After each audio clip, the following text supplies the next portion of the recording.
नमस्कार जंटी भाई, स्वागत आपका। मैं हूं योगेंद्र और आप देख रहे हैं बड़ी खबर। बड़ी खबर में हम बात करेंगे उत्तराखंड की। इस वक्त हमारे पैनलिस्ट हमारे साथ में जुड़ चुके हैं और हम जानना चाहेंगे कि उत्तराखंड की 5 सीट क्या कहती है। क्या 5-0 की हैट्रिक या इस बार कांग्रेस का दावा होगा मजबूत। हमारे साथ बीजेपी कांग्रेस के अलावा विशेष रूप से हमारी अतिथि जुड़ी हुई है डॉक्टर पूजा Awasthi ji, tarot card reader. और हम अक्सर कोशिश भी करते हैं कि थोड़ा अलग हटके ज्योतिष पोल भी आपने देखा। अब हम टैरो कार्ड रीडर क्या कहती है उत्तराखंड को लेकर। सबसे पहले मैं उन्हीं के पास में जानना चाहूंगा, डॉक्टर अवस्थी के पास में। पूजा जी, आपके पास में आना चाहूंगा मैं। अगर उत्तराखंड इंडिया गठबंधन और एनडीए की अगर मैं बात करना चाहूं तो क्या लगता है आपको कि मोदी की हैट्रिक या फिर इंडिया गठबंधन सत्ता पे काबिज होगा? पहले अगर हम नेशनल सिनेरियो में देखें तो क्या कहता है आपका टैरो कार्ड?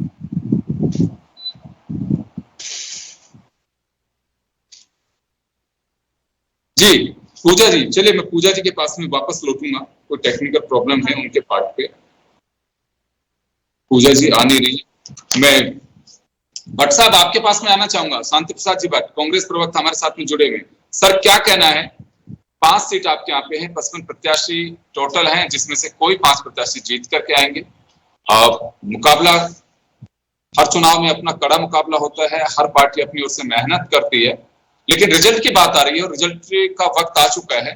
तो क्या कहना चाहेंगे उत्तराखंड को लेके? देखिए योगेंद्र जी, आपके सभी दर्शकों को प्रणाम। अब मेरे पैनलिस्ट साथियों का भी सादर अभिवादन।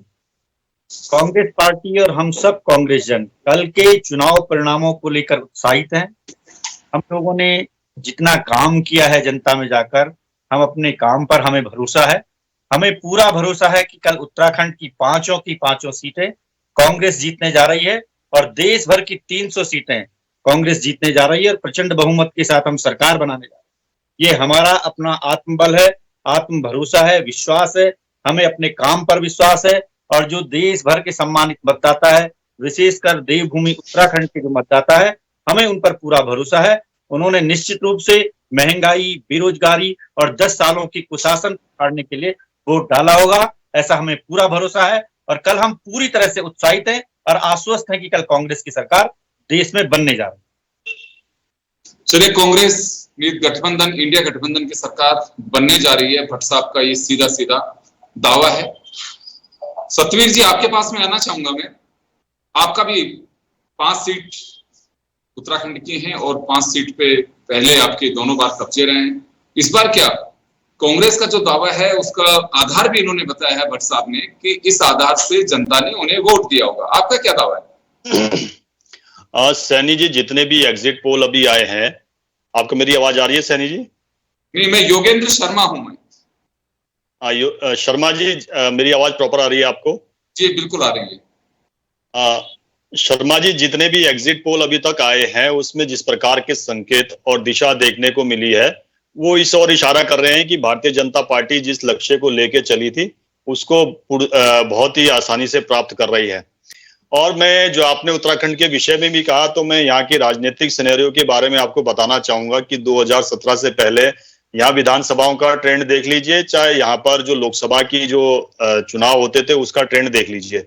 2017 से पहले ये स्थिति यहाँ विधानसभाओं में रहती थी कि जो हर 5 साल सरकार बदलती थी, मगर जो सरकार भी आती थी वो पूर्ण बहुमत की नहीं आती थी। उत्तराखंड की महान जनता ने 2017 में इस प्रकार का हमारा जनादेश दिया कि हम 2017 में पूर्ण बहुमत में आए और प्रचंड बहुमत में आए। अब 5 वर्ष के बाद ये महत्वपूर्ण हो जाता है कि जो ट्रेंड था क्या फिर से वही ट्रेंड फ्लो होगा या वो ट्रेंड नहीं फ्लो होगा। मगर 2017 में हम जीतते पूर्ण बहुमत के साथ, फिर 2022 में भी हम बहुत अच्छे मार्जिन से, मतलब पूर्ण बहुमत से हम यहाँ पर आए। मैं आपको ये भी बताना चाहूंगा शर्मा जी, जितने भी 2017 के बाद चुनाव हुए, चाहे उपचुनाव हो या मेन चुनाव हो, चाहे लोकसभा के हो चाहे विधानसभा के हो, हमने हर चुनाव में जीत हासिल करी है। और यही नहीं, पंचायत के चुनाव हो, निकाय के चुनाव हो, नगर निगम के चुनाव, हमने सभी में विजय प्राप्त की है। और पिछले आप अगर उठाओगे कि राज्यसभा सांसद भी 3 हमारे हैं, लोकसभा सांसद भी 5 हमारे हैं। इस बार का मैं बड़े विश्वास के साथ कहना चाहता हूं, पिछले 10 वर्षों में जिस प्रकार से आदरणीय प्रधानमंत्री मोदी जी ने देश के अंदर कार्य किया और भारत का जो गौरव और मान और सम्मान बढ़ाने का काम किया, उससे ये स्पष्ट रूप से कल आपको दिख जाएगा। एग्जिट पोल में तो दिख ही रहा है, मगर कल पूर्ण रूप से ये देखने को सामने आएगा कि भारतीय जनता पार्टी उत्तराखंड में फिर से 5 कमल आदरणीय प्रधानमंत्री मोदी जी को सौंपने वाली है। और मैं एक विषय और भी बताना चाहता हूं, हमारे गठबंधन में सत्यवीर जी एग्जिट पोल का पूरी तरह से स्वीकारते हैं?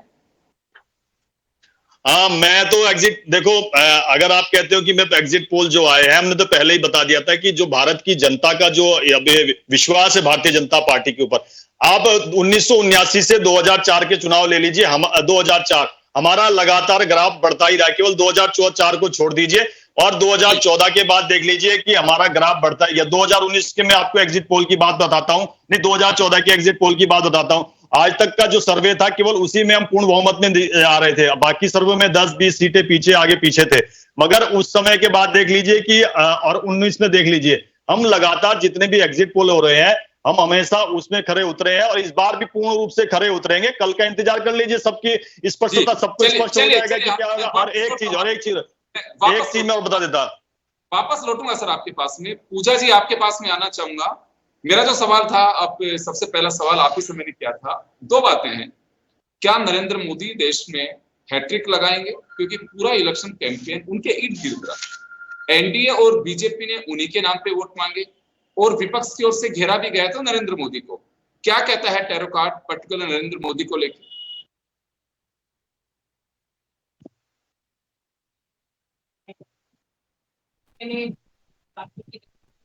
जी पूजा जी, आप सुन पा रहे हैं मुझे?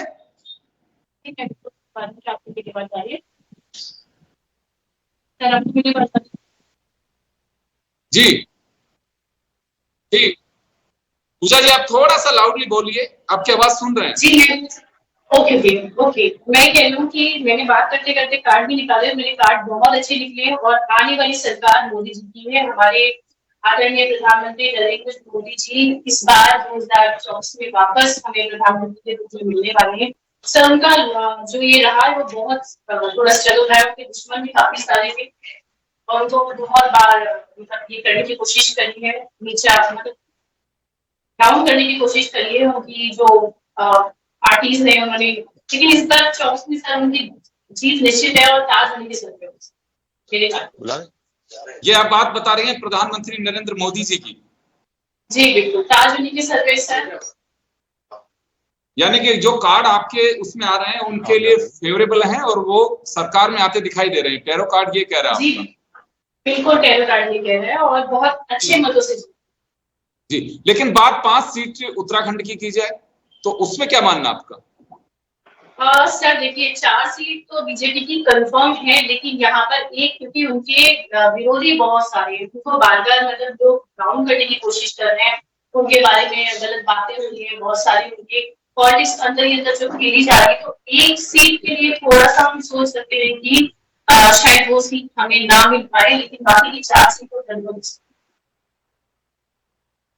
जी बिल्कुल। कुछ विपक्ष की स्थिति में कुछ सुधार दिखाया जाएगा या 14-19 की जो स्थिति रही है बीजेपी की उससे और स्ट्रांग होकर के निकलेगी? क्योंकि बीजेपी का एक नारा शुरू से रहा है कि 400 पार, तो टैरो कार्ड 400 से ऊपर सीट देता दिखाई दे रहा है या फिर वो डाउन रहेंगे? मैं देखती हूँ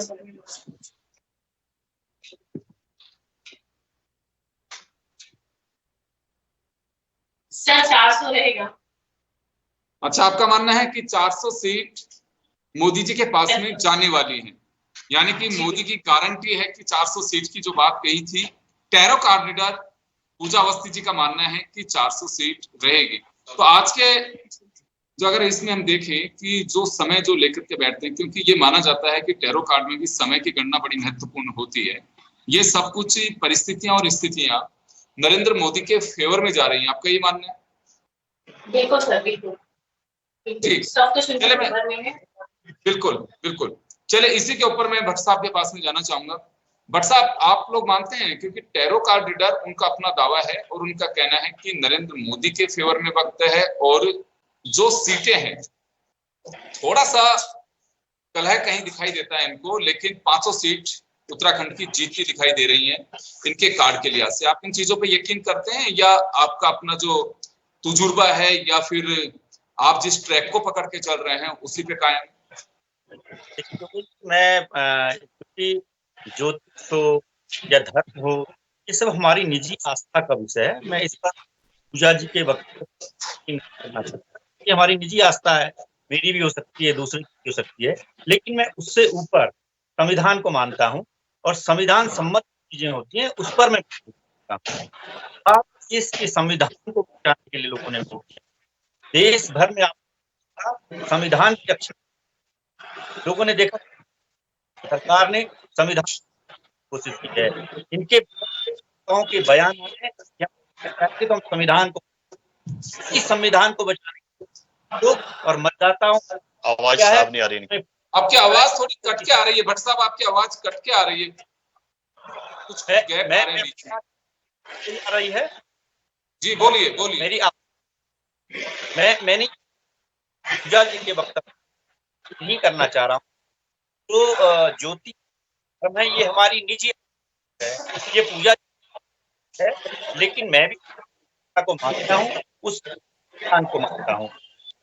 इस बार आवाज साफ नहीं आ रही। वोट किया, आपने देखा मोदी सरकार के सारे नेता जिन्होंने खुलकर हम सत्ता में आएंगे तो हम संविधान को बदल, उसी संविधान की रक्षा के लिए तो बाबा साहब अम्बेडकर ने, गांधी ने, बहुत सारे हमारे महापुरुषों ने उसका निर्माण किया है। उसी संविधान की वजह से आप और हम स्वतंत्र हैं और स्वतंत्रता के रूप में आर्टिकल 19 में हम इस तरह की बहस कर पा रहे हैं। तो हम संविधान पर भरोसा करते हैं, इसलिए मुझे भरोसा है कि सम्मानित मतदाताओं ने संविधान की रक्षा के लिए देश भर में महंगाई, भ्रष्टाचार, बेरोजगारी, इन सबको दूर करने के लिए वोट किया है और निश्चित रूप से कल कांग्रेस की सरकार बनने जा रही है। हम उत्साहित हैं, हमें पूरा भरोसा है देश के मतदाताओं पे। मैं तो सतवीर भाई चौहान जी से निवेदन करूंगा, आज तो थोड़ा मुस्कुरा दीजिए, आज तो फेस रीडिंग अच्छी रखिए, कल देखा जाएगा। आप हमारे मित्र हैं, जो होगा चुनाव में हार और जीत लगी रहती है, लेकिन आज तो मुस्कुराइए। आज तो आप सम्मानित प्रवक्ता साथी हैं, मेरे सहयोगी साथी हैं, आज तो चेहरे में स्माइल लाइए। आपने तो कल आना। मुस्कुराहट तो सतवीर जी वैसे ही आपको एक स्माइल दे देंगे, इसमें कहीं कोई कंजूसी करने वाले नहीं दिखाई देते मुझे। खैर, लेकिन ये अगर पूरे इलेक्शन कैंपेन की बात करें तो कांग्रेस का और विपक्षी जो गठबंधन है, विपक्ष के दल हैं, उनका एक ही कहना था कि संविधान बदल दिया जाएगा, लोकतंत्र की हिफाजत के लिए चुनाव लड़ा जा रहा है। और आरक्षण जैसे कई मुद्दे सामने आए और इसी पर सफाई भाजपा को जगह जगह देनी भी पड़ी। इलेक्शन का एक पार्ट इसके इर्द गिर्द रहा कि क्या संविधान बदला जाएगा। जैसे 400 पार की बात की जाती थी तो उसका मोटिव निकाल करके कांग्रेस ने यही रखा कि संविधान बदलना चाहते हैं, इससे परिस्थितियां बदल देंगे और आपका आरक्षण खत्म कर देंगे। जवाब में बीजेपी की ओर से मंगलसूत्र की लूट की बात कही गई कि आपके मंगलसूत्र निकाल लिए जाएंगे, वो बांट दिए जाएंगे। खैर, लेकिन चलिए, चर्चाओं के बाजार इलेक्शन में यूं ही चलते हैं और एक्शन होता है तो उसका रिएक्शन भी सामने आता है। सतवीर जी, आपके पास मैं आना चाहूंगा और आपके साथी की गुजारिश थी कि आप उन्हें एक स्माइल दें, लेकिन अब आपकी इच्छा है आप दें नहीं दें, उनका कहना है कि आज तो कम से कम मुस्कुरा दीजिए। खैर, कांग्रेस हमेशा ये बात कहती रही है कि आरक्षण खत्म कर दिया जाएगा, संविधान को बदल दिया जाएगा। इसी वजह से नरेंद्र मोदी 400 सीट की बात कर रहे हैं ताकि संविधान को बदला जा सके और हर प्लेटफॉर्म पे आप लोगों को सफाई देनी पड़ी। लेकिन क्या जनता में इसका इम्पैक्ट गया है? शर्मा जी, सबसे महत्वपूर्ण तो यह है कि जो 400 का भारतीय जनता पार्टी जो लक्ष्य रखा था, कांग्रेस और जो विपक्ष का जो पूरा गठबंधन था वो पूरा का पूरा उसी में उलझ गया। उसको समझ में नहीं आया उसको 2024 के चुनाव में जनता की क्या डिमांड है, भारत क्या चाह रहा है, और विदेश की जो मीडिया है या विदेश के जो लोग हैं वो इस चुनाव को किस प्रकार से देख रहे हैं। केवल इनका एक लक्ष्य था, भारतीय जनता पार्टी को 400 से पार नहीं जाने देना। दूसरा, आदरणीय प्रधानमंत्री मोदी जी के जो नेतृत्व, विराट जो नेतृत्व उनका, उसको किस प्रकार से घेराना है, केवल इसी में ये पूरा का पूरा विपक्ष उलझ गया। और ये स्पष्ट रूप से दिखाता है आदरणीय प्रधानमंत्री मोदी जी ने, स्वतंत्र भारत में कोई ऐसा प्रधानमंत्री है जो 10 साल के बाद फिर से इतने बड़े जनादेश के साथ आगे बढ़ रहा है, जिसके खिलाफ तनिक भी एंटी इनकम्बेंसी नहीं है, प्रो इनकम्बेंसी है। और मैं राजनीति की बात करूं शर्मा जी, राजनीति में सबसे महत्वपूर्ण होता है कि राजनीति भावनाओं का, ये जो राजनीति है वो भावनाओं के अनुसार चलती है और राष्ट्रीय भावनाओं के अनुसार चलती है। हमने जितने भी मुद्दे रखे वो सामने भारत की जनता के सामने रखे कि हमारे ये मुद्दे हैं। हमने कभी भी अपने मुद्दों से 70 साल में कभी भी समझौता नहीं किया है। कांग्रेस अपना एक 10 साल का कोई कालखंड बता दे जिसमें उन्होंने समझौता किया हो। आप इस बार के गठबंधन को देख सकते हैं, इनको जो फूटी आंख से देखना नहीं चाहते उनके साथ भी ये बैठे। लेफ्ट देख लीजिए जो किस प्रकार से कांग्रेस को कोसता था, वो लेफ्ट इनके साथ हो गया। मतलब राइट और लेफ्ट एक हो गए, मगर भारत की जनता के सामने तो एक हुए, एक नहीं हुए। और राजनीति में केमिस्ट्री बहुत महत्वपूर्ण होती है, और संवैधानिक रूप से देखें तो अंक गणित बहुत महत्वपूर्ण होता है। हम केमिस्ट्री में भी पास हो रहे हैं, हम अंक गणित में भी पास हो रहे हैं। तो कुल मिला के जब आप शर्मा जी कल देखेंगे आदरणीय प्रधानमंत्री मोदी जी के नेतृत्व में एनडीए में जिस प्रकार की विश्वसनीयता सामने उभर कर आ रही है, वो दूसरी तरफ देखे जाए विपक्षी दल के पास जिस प्रकार की विश्वसनीयता में संकट पैदा हो रहा है और उभर के सामने आ रहा है, वो कल आपको दिख जाएगा। वैसे दिशा और संकेत जो अभी दिखाए हैं एग्जिट पोल ने, वो सामने का सारा सब कुछ आ चुका है। एक संविधान की बात करी इन्होंने, वैसे तो मैं बताना चाहता हूं कांग्रेस अपने को हास्य का पात्र बनाती है जब संविधान की बात करती है। आपने देखा होगा कि जिस रायबरेली सीट से राहुल गांधी जी चुनाव लड़ने गए हैं 1975 में, इंदिरा गांधी जी के जब चुनाव को जब खारिज किया जाता है कि इसमें कई प्रकार की धांधलियां हुई है, वही उसी रायबरेली में आपको भी पता है शर्मा जी, आप तो बहुत पुराने मीडिया को कवर करते होंगे, उसी रायबरेली से आधी रात को पूरे भारत में इमरजेंसी घोषित की गई है। और उसी का, और आप देख सकते हो कि उसके बाद जितने भी मीडिया घराने थे, चाहे वो प्रिंट मीडिया की, चाहे इलेक्ट्रॉनिक मीडिया थे, चाहे किसी भी पार्टी का ने कांग्रेस का छोड़ के जो नेता था जो उनके साथ समर्पण नहीं किया, उनको जेलों के अंदर ठूस दिया। वो आज संविधान की बात कर रहे हैं। मंगलसूत्र की बात मैं बताना चाहता हूं शर्मा जी, जो मंगलसूत्र की बात है, 1962 का चुनाव, 1962 का युद्ध सबको याद है, जब चाइना के साथ हमारा युद्ध हुआ था। उस समय किस प्रकार से आपने हमारी जो महिलाओं की जो अपील करी थी उस समय के तत्कालीन प्रधानमंत्री जी ने कि हमारा खजाना खाली हो गया, तब महिलाओं ने अपने मंगलसूत्र तक उनको दिए थे। तो ये जो बात उभर के आ रही है, जो सारी बातें निकल के आ रही है, संविधान बचाओ, मंगलसूत्र बचाओ, ये सारे के सारे खेल जो किए कांग्रेस ने, वो सारी आज भारत की जनता के सामने उभर कर आ रहे हैं। और मैं आपको बता दूं, जो भारत आज मजबूत हुआ है, जिसका इतना गौरव बढ़ा है, कल ही आपने देखा होगा कि आज तमाम अखबारों में छपा है, कल तमाम मीडिया में चला है, 100 टन सोना हमने वापस लाया है ब्रिटेन से, जो कि 1991 और 90 के दशक में जब ब्रिटेन गया था, जब भारत की आर्थिक स्थिति चरमरा गई थी। और उसी समय के जो गवर्नर थे मनमोहन सिंह जी, जिनको आर्थिक मामलों का बहुत बड़ा जानकार माना जाता है, उनके नेतृत्व में उस समय सोना गया। और 10 साल प्रधानमंत्री रहे अटल बिहारी जी, 8 के लगभग उस समय जीडीपी छोड़ के गए थे, और वो जब गए तो 3 या 4 पे जाके गिरा के गए। आज आदरणीय प्रधानमंत्री मोदी जी को जो मणिशंकर अय्यर बोलते थे, जब 2014 में हमने प्रधानमंत्री कैंडिडेट घोषित किया था कि प्रधानमंत्री का सपना तो छोड़ दीजिए, एक स्टॉल लगा देंगे संसद भवन के बाद चाय का, उन्हीं के नेतृत्व में आज देखा आपने जब पूरा विश्व की अर्थव्यवस्था चरमराई है। अब अभी 3-4 दिन हुए हैं, हमारी जीडीपी 8.2 के हिसाब से ग्रो कर रही है। आदरणीय प्रधानमंत्री मोदी जी ने हर एक क्षेत्र में जिस प्रकार से भारत को आगे ले जाया, उसका परिणाम आपको कल दिखेगा। और आदरणीय प्रधानमंत्री जी मोदी ने कहा भी है कि अगले 3 वर्षों में इस प्रकार के कार्य होंगे कि जो 1000 वर्षों तक उसकी गूंज सुनाई देगी। और गठबंधन का देख लीजिए आप, ये सब प्रधानमंत्री के चुनाव के सपने देख रहे हैं बनने के। आप देखिए इनका गठबंधन 188 सीट पर होता है, 272 का आंकड़ा चाहिए हमको जीतने के लिए, और नहीं 85 सीट पे इनका गठबंधन होता है, 188 सीट पे कांग्रेस लड़ती है। तो आप सोच लीजिए कितनी गंभीरता से ये 2024 के चुनाव में सामने आए हैं, और किस गंभीरता के साथ हम जनता के बीच में गए हैं। मात्र एक दल शर्मा जी भारत की राजनीति में है जो अपने कार्यों का रिपोर्ट कार्ड लेके जाता है, और उसके बाद जनता को तय करने के लिए बोलता है कि अगर हमने जिन मुद्दों के साथ हम आए थे, अगर हमने उनको 100% पूर्ण किया है तो आप हमें अपना आशीर्वाद दीजिए। 2014 में भी जो हमें पूर्ण बहुमत से उन्होंने जिताया, 19 में उससे बड़ी विजय, इस बार महाविजय होने वाली है। ये सारे के सारे, और एक महत्वपूर्ण बात और है शर्मा जी, ये सारे के सारे देख लीजिए, ये परिवार वालों की पार्टियां हैं। आप देख लीजिए कांग्रेस में एक मुख्य परिवार है, समाजवादी पार्टी में एक मुख्य परिवार है, बसपा में एक मुख्य परिवार है, आप वेस्ट बंगाल में चले जाइए वहां एक मुख्य परिवार है, राजस्थान महाराष्ट्र में चले जाइए वहां 2-3 परिवार है, साउथ में चले जाइए वहां 2-3 परिवार है, ऐसे ही पंजाब में चले जाइए। ये जितने परिवारवाद थे, जितने तुष्टीकरणवाद थे, जितना ये गरीबों को छलने वाले लोग थे, देश की जनता बहुत समझदार है। और ये जो सूचना का क्रांति का जो ये फेज चला है, जो ये सूचना तंत्र जो बना है, सूचना की क्रांति जो आई है, इसमें क्योंकि कोई किसी से बच नहीं सकता, सारे की सब चीजें सामने है। जी मैं पूजा जी के पास में जाना चाहूंगा एक बार में। पूजा जी अभी क्या कह रहा है अपना टैरो कार्ड, कुछ विपक्ष को लेकर के भी कुछ संकेत हैं यहाँ पे, विपक्ष मजबूत होगा या फिर उससे भी पहले से कमजोर होगा? जी सर, बिल्कुल विपक्ष की स्थिति अभी ऐसी है कि वो बैलेंस करने की कोशिश कर रहा है। मतलब वो अभी ये तो है ही, क्योंकि देखिए चमत्कार तो कल होने ही वाला है, मैजिशियन मैजिक होने वाला है कल। कल मोदी जी को तो कोई नहीं हरा सकता है, कुछ नहीं हो सकता। सीट उनकी, ताज उनका। कल हम मिठाई खिलाएंगे आपको। और विपक्ष का तो सर ऐसा है कि विपक्ष तो पूरी तैयारी कर रहा है, अपना जोड़ तोड़ कर ही रहा है। अंदर उनकी कुछ ना कुछ खिचड़ी तो पकी रही है। बाकी मैं इतना ही कहना चाहूंगी कि जीत तो मोदी जी के सर पे है। नहीं, वो ठीक ताज है, उन्हीं के सर पे सजने वाला है। चले, लेकिन मेरा कहना यह है कि क्या विपक्ष भी मजबूत रहेगा या फिर कमजोर होता चला जाएगा? जी, कमजोर होता नहीं चला जाएगा सर। वो कोशिश कर रहा है, जैसे कि मैंने निकाला ना, वो दोनों तरफ से बैलेंस करने की कोशिश कर रहा है, लेकिन अंत में उसकी हार ही होनी है। अंत में सरकार उसकी हार ही बनेगी तो होनी है हार तो वो। होनी है, लेकिन मैजिक नंबर की अगर हम बात करें, पहले से कुछ बेहतर जी, पोजीशन की विपक्ष मजबूत होगा या नहीं जैसे होगा लोग सर। नहीं होगा, आपका ये मानना है? जी, मेरा मानना नहीं जी, होगा। जी। टैरो कार्ड में और क्या लगता है आपको कि जो संख्या बल के आधार पे सरकार बना रही है आप कि मोदी जी प्राइम मिनिस्टर बनेंगे, और क्या संकेत आ जी, रहे हैं आपके साथ में जो हम दर्शकों से शेयर कर सकें यहाँ पे? सर मैं देख लेती हूँ।